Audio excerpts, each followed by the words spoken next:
Hvad tror folk om robotter? Hvad er en robot ifølge folk? Det rigtige svar vil være, at en robot er et avanceret maskineri. Det vil så sige, at 60% ud af de 400 har svaret rigtigt. Men hvad er en robot? Jeg har det. Jeg spørger en ekspert. Det er svært at definere, hvad en robot er, på grund af vores syn på robotter er så kulturelt, altså forskelligt, og at for eksempel film har stor indflydelse på vores syn på robotter. Mange tror, at robotter i dag er en ting med 2 ben og 2 arme, der ligner mennesker, og tænker som mennesker, altså Terminator, som altså ikke findes. Men hvordan definerer man en robot? Det skal jeg fortælle dig. Se med her. En robot er en højt udviklet computer, der styrer forskellige motorer og servoer. Altså kort sagt er en robot et højt udviklet, avanceret maskineri. Findes der en sympatisk robot? Ifølge folk. Der findes en sympatisk robot, men den er ikke sympatisk sammenlignet med et menneske, da den er programmeret til, hvordan den skal reagere i nogle bestemte situationer.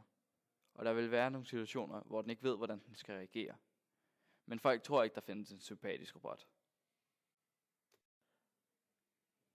62% ud af 400 tror ikke, der findes en sympatisk robot.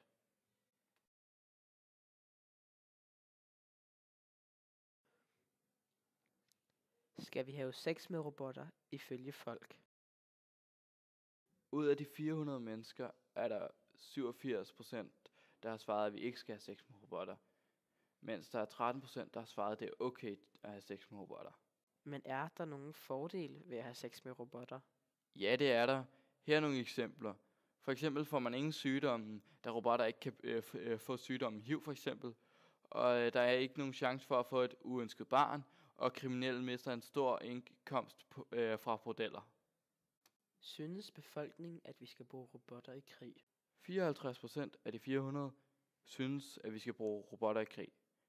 23% af de 54% har givet svar i andet. 46% mener, at vi ikke skal bruge robotter i krig.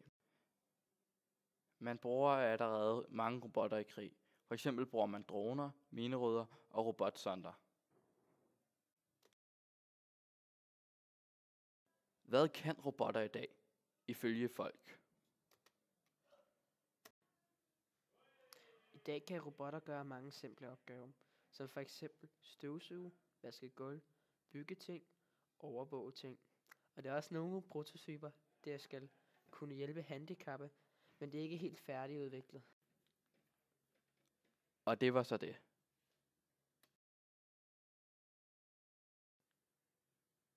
Tak. Nu er jeg klar til min projektopgave.